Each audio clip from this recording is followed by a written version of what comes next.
cuál es la canción en la que se está tocando la maraca.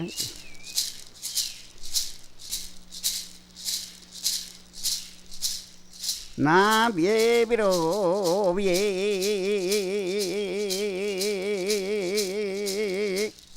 na biro bie u nga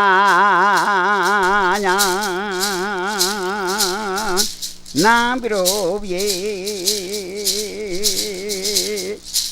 na tore cha ga na tore cha ga na biro bie na biro bie u nga nya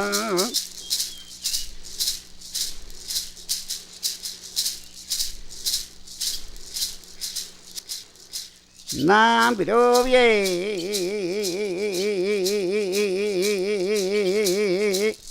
na biro bie u nga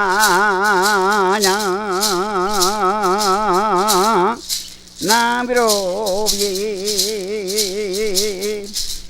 na tore cha ga na tore cha ga na biro bie u nga nya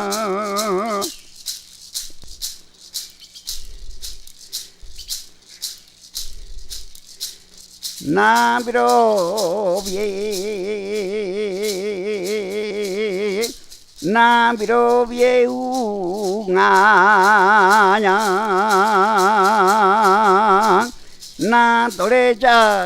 ga na tore cha ga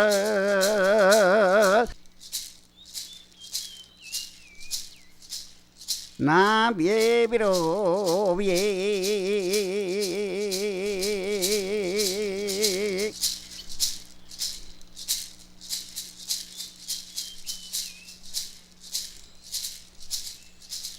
na bie biro bie